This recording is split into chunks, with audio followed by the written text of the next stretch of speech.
يسعد فؤادي كلما ذكر الحبيب ترنما. ذاك الذي رب العلا صلى عليه وسلم. نبي رب العالمين الصادق الهادي الأمين الطاهر الدمث الذي للحق صار معلما. للحق صار معلما. ذاك الذي رب العلا صلى عليه وسلم. صلى عليه وسلم.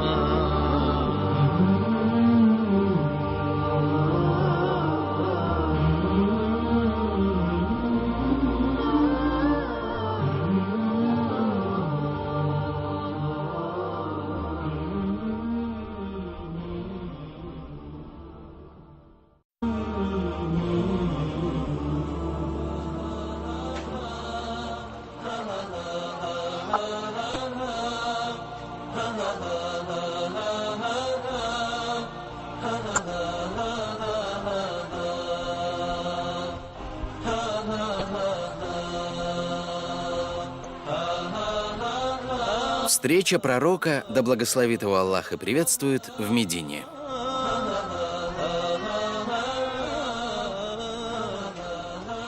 Мусульмане, узнав, что пророк, да благословит его Аллах и приветствует, вышел из Мекки в направлении Медины, очень обрадовались. Какая же это радость! Они ежедневно после утренней молитвы выходили на восточную окраину Медины, ожидая приезда пророка, да благословит Аллах и приветствует его и его род. Погода была жаркой, поэтому в полдень, когда исчезала тень, они возвращались в свои дома. Так они выходили каждый день после утренней молитвы. Мужчины, женщины и дети, и ожидали своего любимого пророка, да благословит его Аллах и приветствует. Наступил понедельник 8 числа месяца Рабиль-аль-Ауаль, 14-й год после ниспослания пророчества. 8-й день месяца Рабиль-аль-Ауаль, полдень. Сподвижники разошлись по домам, кроме некоего иудея, оставшегося на одном из укреплений. Увидев посланника Аллаха, да благословит его Аллах и приветствует, и его спутников, он закричал изо всех сил: «О Бану Кыля, это тот дед, которого вы ждете!» Услышав это, мусульмане вышли из своих домов со словами «Нет Бога, кроме Аллаха», радуясь приближению их любимого пророка Мухаммада, да благословит Аллах и приветствует его и его род. Вышли мужчины, женщины и дети, и вот они уже видят его вдалеке. Вот он вместе с правдивейшим Абу Бакром. Большинство жителей Медины еще ни разу не видели посланника Аллаха, да благословит Аллах и приветствует его и его род. И только тогда, когда Абу Бакр укрыл Мухаммада, да благословит его Аллах и приветствует, плащом от солнечных лучей, люди поняли, кто из них является пророком, да благословит его Аллах и приветствует, а кто Абу Бакр. Они вышли из своих домов и стали ждать. Это были счастливейшие минуты в их жизни. Они ожидают своего любимого пророка. Вот он, они уже видят его. Мусульмане окружили пророка Мухаммада, благословит Аллах и приветствует его и его род. Они возвеличивали Аллаха и выражали радость по случаю приезда посланника его. Люди окружили пророка, а Господь Великий и Всемогущий ниспослал ему.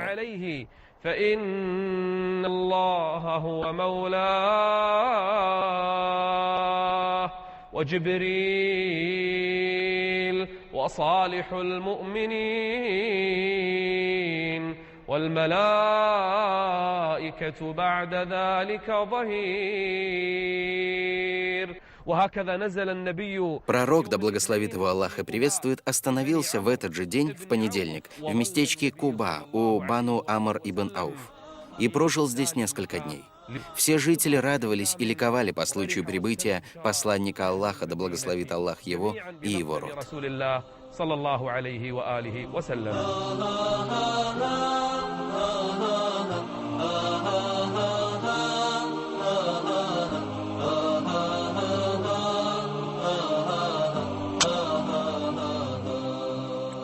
كالنور في جنح الظلام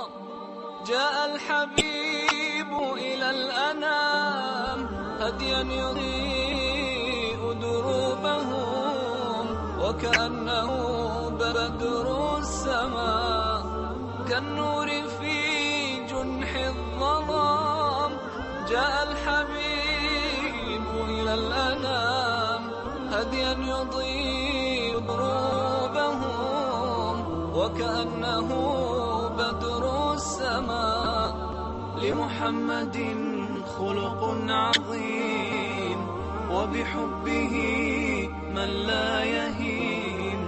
Пророк, да благословит его Аллах и приветствует, вместе со своим спутником направился в Медину, которая тогда еще называлась Ясрибом. Когда же туда переселился пророк, город стали называть городом посланника Аллаха, а затем он стал известен как Медина. Пророк выехал в Медину на своей верблюдице. Каждый ансар хотел, чтобы посланник Аллаха остановился именно у него. Люди хватали его верблюдицу за повод и говорили: «Иди к нам, и ты будешь у нас под надежной защитой». А он, да благословит его Аллах и приветствует, говорил им в ответ: «Отпустите ее, ибо она получила свое веление». И когда верблюдица дошла до того места, где ныне находится мечеть пророка, она опустилась на колени. Затем встала, прошла несколько шагов, потом вернулась назад и опустилась на колени на том же месте. Верблюд остановился на земле Бану ан-Наджар, что приходились родственниками пророку, да благословит его Аллах и приветствует, по материнской линии. Тогда пророк, да благословит его Аллах и приветствует, спросил: «Чей дом из наших родственников находится ближе всего?» Тогда Абу Аюб аль-Ансари радостно воскликнул: «О посланник Аллаха, это моя дверь! Мой дом ближе всего к этой земле. Мой дом ближе всего к этой земле». Пророк, да благословит его Аллах и приветствует, сказал Абу Аюбу: «Иди и приготовь нам место для отдыха. Иди и приготовь нам место для сна». О Аллах! Как же обрадовался Абу Аюб! Как же он был счастлив от того, что пророк выбрал именно его дом. В том месте, где опустился верблюд, пророк решил построить мечеть. Через несколько дней в Медину прибыла его жена, Сауда бин Зама, да будет доволен ею Аллах. А затем приехали его дочери, Кульсум и Фатима. А Зейнаб удержал ее муж, Абу Аляс. Постепенно в Медину также прибыли дети Абу Бакра ас-Сиддыка. Продолжали приезжать из Мекки мухаджиры. Но в Медине был нездоровый климат, и часто случались эпидемии. Многие из переселенцев переболели чумой и другими болезнями. Заболел и Абу Бакр ас-Сиддык. Он даже сочинил такие стихи: «Каждому человеку в семье его желают доброго утра, а смерть ближе к нему, чем ремни его сандалий». Что же касается Биляла, то когда он заболел, то начал вспоминать о Мекке и тосковать по ней. Тогда пророк обратился с мольбой: «О Аллах, прокляни такого-то! О Аллах, прокляни такого-то! Они изгнали нас с нашей земли на землю, в которой чума. О Аллах, сделай так, чтобы мы полюбили Медину так же, как любим Мекку. О Аллах, благослови нас в наших мерах веса. О Аллах, благослови нас в ее плодах. О Аллах, оздорови для нас климат ее и перенеси ее лихорадку в Аль-Джухфу, то есть удали болезнь Медины на другую землю». После этого пророк увидел во сне, что две темнокожие женщины с нечесанными головами в страхе вышли из Медины в сторону Аль-Джухфы. Он разъяснил сподвижникам, что Аллах приказал чуме покинуть Медину и направиться в ту землю. И после этого сподвижники излечились.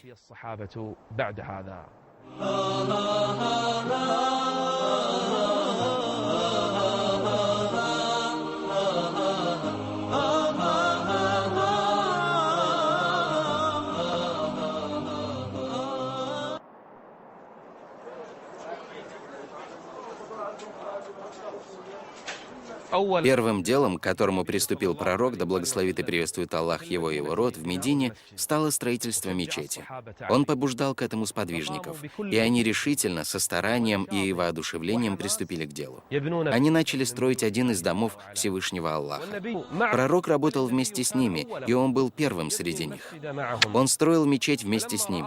Ансары и мухаджиры увидели это, и один из них сказал: «Поистине, если станем мы сидеть, когда пророк работает, будет это с нашей стороны делом, сбивающим с пути». Они начали повторять эти стихотворные строки: Пророк тоже находился там, и когда он услышал, как они повторяют эти слова, то сказал: «О Аллах, нет жизни, кроме как в мире вечном. Помилуй же ансаров и мухаджиров. О Аллах, нет жизни, кроме как в мире вечном. Помилуй же ансаров и мухаджиров». Мухаджиры и ансары услышали, что пророк молит Аллаха за них. Тогда и они начали говорить так, как он: «О Аллах, нет жизни, кроме как в мире вечном». Они с воодушевлением и старанием строили мечеть. Им очень нравилось это дело, строительство мечети посланника Аллаха, да благословит его Аллах и приветствует. Вместе со строительством мечети строилась и мусульманская община. Призыв начинает распространяться из этой мечети. Посланник Аллаха, да благословит его Аллах и приветствует, объявил ансаров и мухаджиров братьями. Именно в этой мечети побратались мусульмане. Амар ибн Ясир во время строительства переносил тяжести, и он сказал: «О посланник Аллаха, убивают меня этими ношами, убивают меня, нагружая этим». Пророк ответил ему: «О горе, Аммар, не это твои убийцы. Тебя убьют люди из группы несправедливых». Это было одним из пророчеств посланника, да благословит его Аллах и приветствует. Так строилась мечеть посланника Аллаха. Кто же из людей может быть лучше тех, кто строил эту мечеть? إنما يعمر مساجد الله من آمن بالله واليوم الآخر إنما يعمر مساجد الله من آمن بالله واليوم الآخر وأقام الصلاة. Жилище пророка, да благословит его Аллах и приветствует, до сих пор еще не построено. В этот период он живет у Абу Аюба аль-Ансари.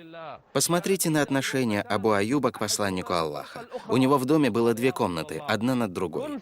Абу Аюба сказал пророку: «Живи в верхней комнате, а я со своей женой буду жить в нижней, дабы я не был выше тебя, о посланник Аллаха». На что пророк, да благословит его Аллах и приветствует, ответил: «О Абу Аюб, для меня и для тех, кто будет приходить, удобнее, чтобы мы были в нижней части дома».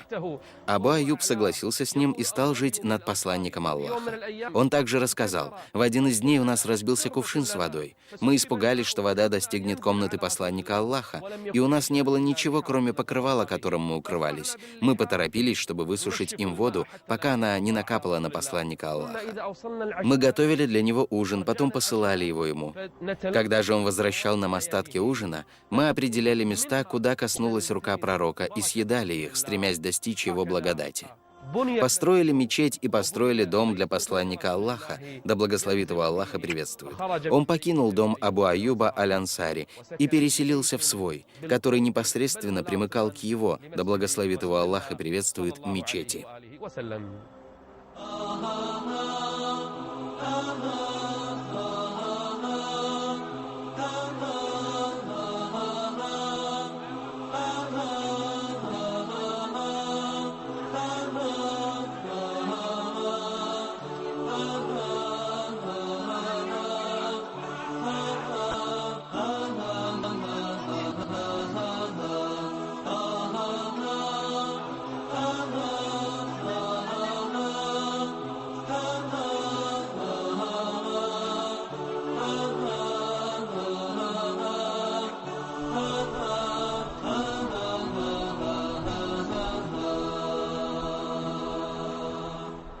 В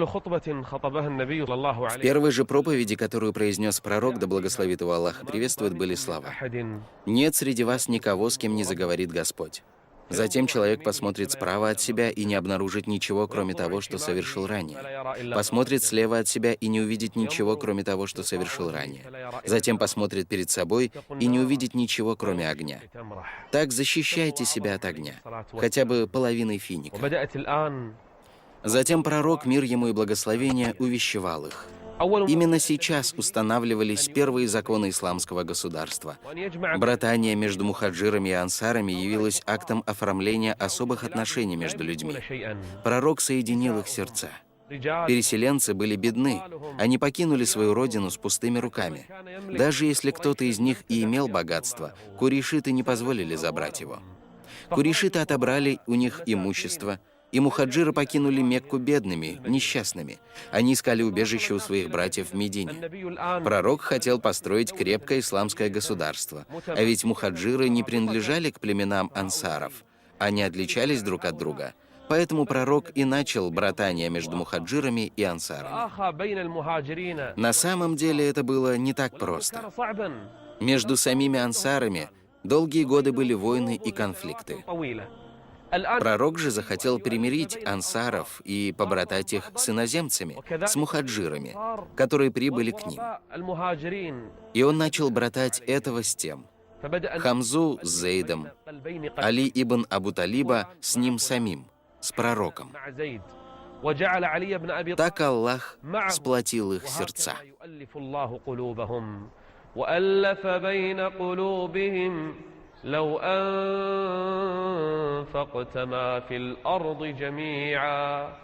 لو أنفقت ما في الأرض جميعا ما ألفت بين قلوبهم القضية ربانية ولكن الله ألف بينهم الرب عز وجل. Великий и всемогущий Господь. Именно Он сплачивает сердца. Среди побратавшихся был ансар Саад ибн Абу Рабиа. Пророк, мир ему и благословение, побратал его с Абдуррахманом ибн Ауфом, мухаджиром, торговцем из Мекки, у которого жители Мекки отняли все его имущество. Посмотрите же сейчас на отношения побратавшихся людей. Когда Абдуррахман остановился у Саада ибн Абу Рабиа, тот отдал ему половину своего имущества, отдал половину своего жилища. Абдуррахман был без жены, и Саад сказал ему: «У меня 2 жены, выбери среди них ту, которую захочешь. Я дам ей развод, а затем ты женишься на ней». Улыбнулся Абдуррахман ибн Ауф и сказал ему: «Держи свое имущество при себе и не давай развод своей жене. Да благословит тебя Аллах в них. Однако укажи мне, как найти рынок». Абдуррахман ибн Ауф был торговцем, он знал и умел торговать. Абдуррахман ибн Ауф вышел из дома утром, а вечером того же дня вернулся, держа в руках несколько дирхамов. Вот он торгует 2-й день. 3-й. Он начал зарабатывать все больше и больше. В один из дней его увидел пророк, да благословит его Аллах и приветствует. Посмотрев на изменившееся лицо Абдуррахмана, пророк спросил: «Что с тобой, Абдуррахман?» Тот ответил: «Я женился у посланника Аллаха». «Что же ты дал ей в качестве махра, предсвадебного подарка?» — спросил пророк. На что Абдуррахман ответил: «Золото, равное по весу косточки». Аллах обогатил Абдуррахмана посредством того, что тот зарабатывал сам. Среди ансаров были еще более лучшие примеры. Каждый из них жертвовал своим имуществом, жертвовал своим домом. Они дали приют беднякам из мухаджиров, несмотря на то, что не были связаны родственными узами. والذين تبوأوا الدار والإيمان من قبلهم Ансары. يحبون من هاجر إليهم. Они любят их сердцем, в этом все дело. ولا يجدون في صدورهم حاجة مما أوتوا. И даже более. ويؤثرون على أنفسهم ولو كان بهم خصاصة. Даже если ансары нуждались, то они все равно жертвовали своим имуществом. Ансар сам нуждался в доме, но дарил его, отдавая предпочтение не себе, а брату мухаджиру. Так образовалось одно из наивеличайших государств. Люди объединились и полюбили друг друга, хотя до этого были разобщены, враждовали и боролись друг против друга. Однако, несмотря на это, Аллах поместил в их сердца любовь друг к другу и соединил их. И тогда появилось величайшее исламское государство, где жители любили друг друга. Таковы были основы этого благодатного государства.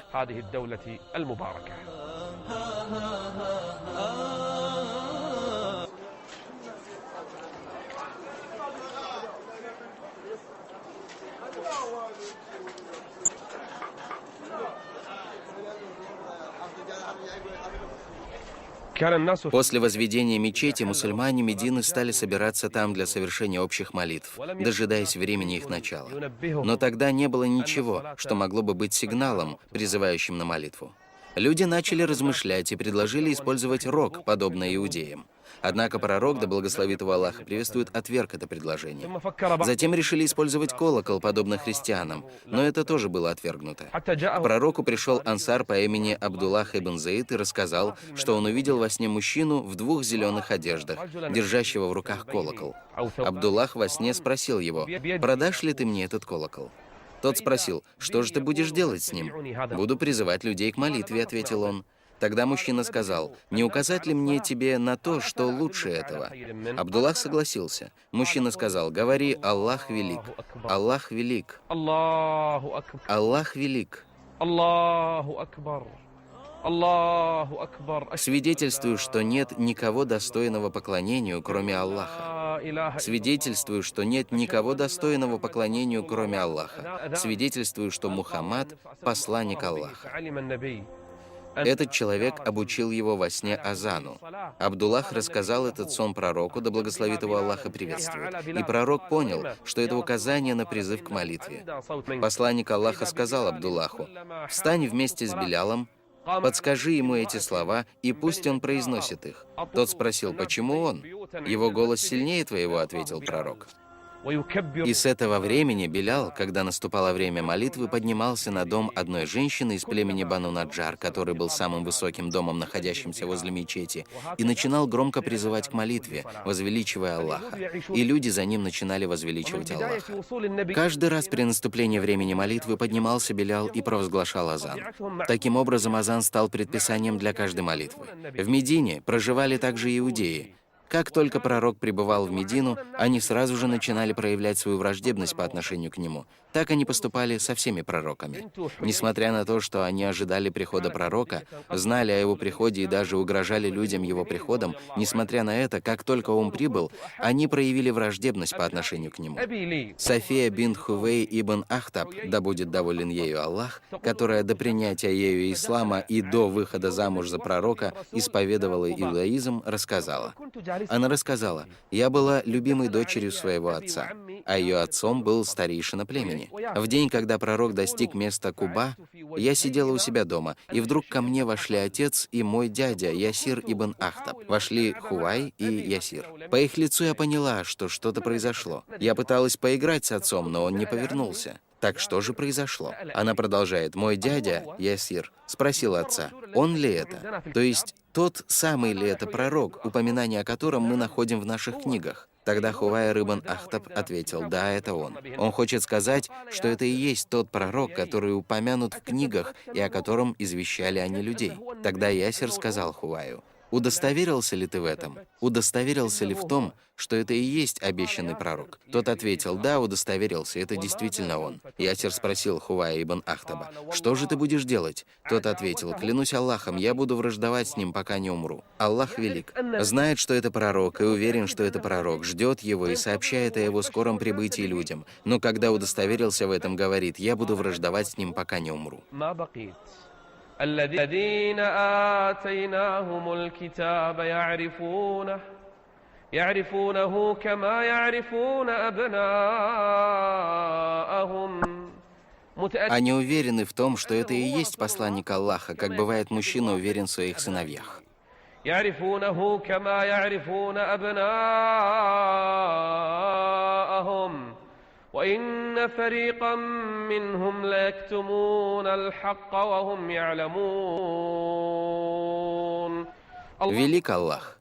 В тот день, когда иудеи узнают, что Аллах отправил им пророка, они упорствуют во вражде к нему. أفكلما جاءكم رسول بما لا تهوى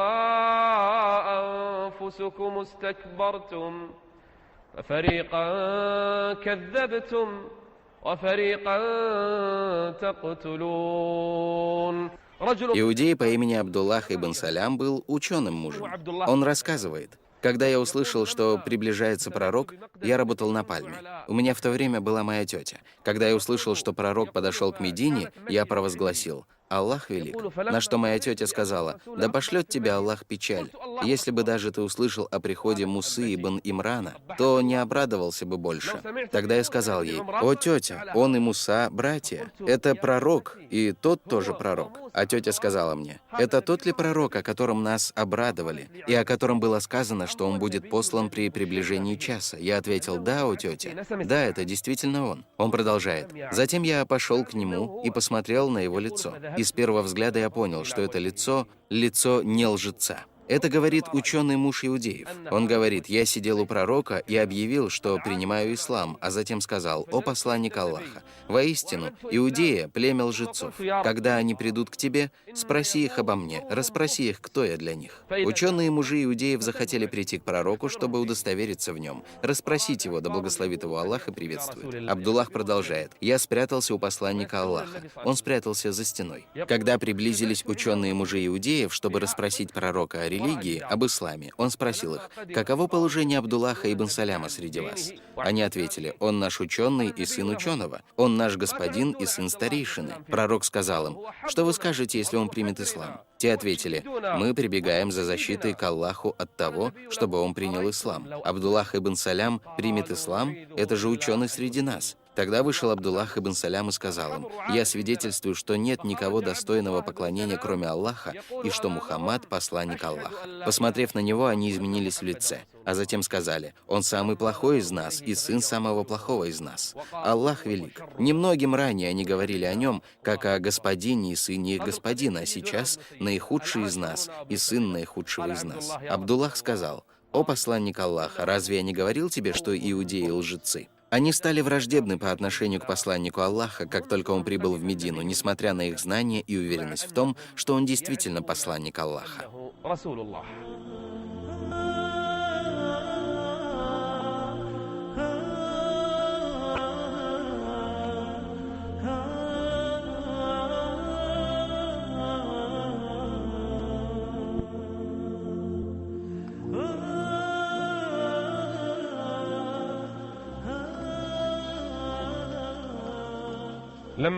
После того, как пророк урегулировал отношения между мусульманами в Медине, осталось урегулировать отношения с иудеями, которые жили по соседству с ними, племенами Бану Кайнука, Бану Ан-Надыр и Бану Курейза. Это были самые близкие по местонахождению к ним не мусульмане. Пророк, да благословит его Аллах и приветствует, урегулировал с ними отношения. Между ними и пророком было заключено справедливое соглашение, основой которого было непринуждение в религии. Он не принудил их исповедовать ислам, не принудил их веровать в то, во что веровал он. Напротив, он оставил им свободу выбора в вероисповедании. Это были первые отношения на государственном уровне между пророком и неверующими. Иудеи проживали по соседству с пророком, да благословит Аллах и приветствует его и его дом, пользуясь всеми своими правами. Однако многобожники-курейшиты, проживающие в Мекке, не оставили пророка, да благословит его Аллах и приветствует, и его сподвижников в покое. Они связались с главой лицемеров, с Абдуллахом ибн Убеем ибн Салюль, и стали побуждать его к войне. Когда они встретились с Абдуллахом, старейшина курейшитов-многобожников сказал ему: «Вы приютили Мухаммада и тех, кто поменял свою религию. Они же переселились от нас. Или же вы будете воевать с ними, или изгоните его. Или, клянусь Аллахом, мы будем воевать против вас. Перебьем ваших бойцов и захватим ваших женщин». Абдуллах ибн Убей воспользовался возможностью и стал настраивать свой народ против посланника Аллаха, да благословит его Аллах и приветствует. Однако, услышав слова пророка, да благословит его Аллах и приветствует: «Неужели хотите вы сражаться с вашими детьми и братьями?» Они отказались от этого и разошлись. Все они покинули Абдуллаха ибн Убея ибн Салюля. Вначале пророку, да благословит его Аллах и приветствует, было сложно обосноваться в Медине.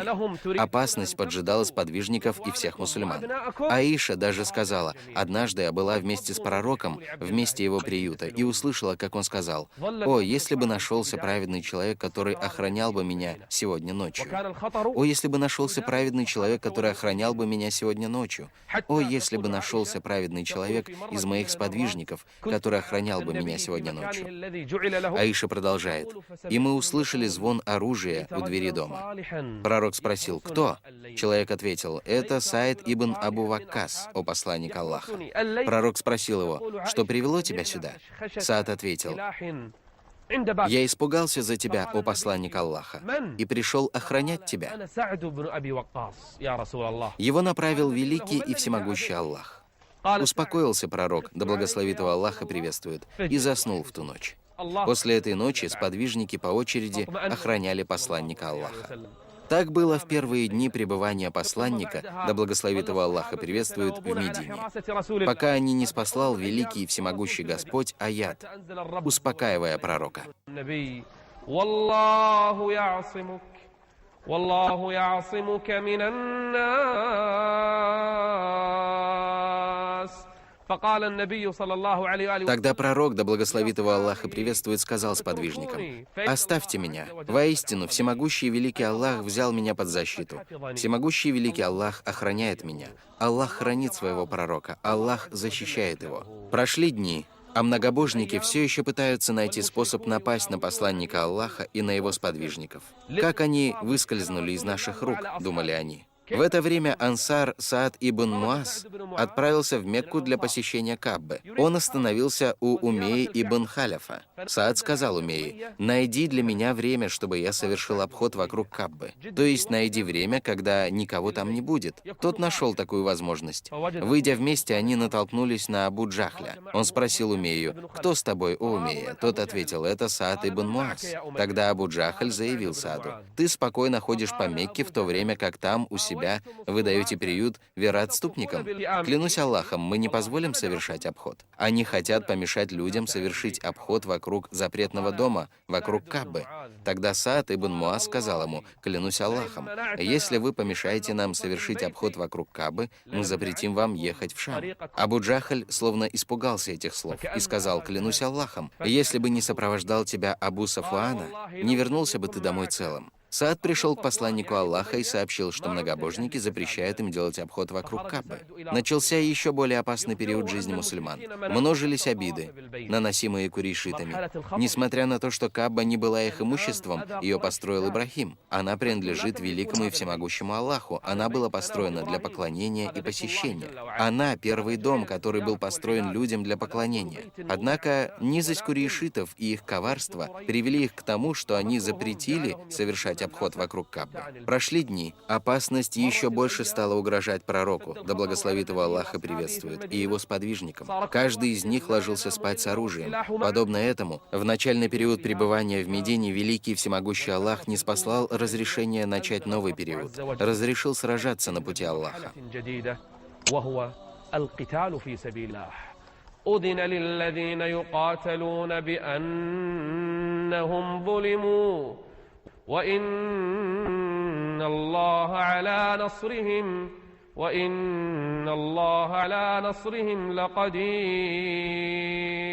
Пророк, да благословит его Аллах и приветствует, оповестил своих сподвижников о том, что Аллах приказал им сражаться на его пути, чтобы сподвижники начали готовиться и тренироваться для борьбы на пути Аллаха.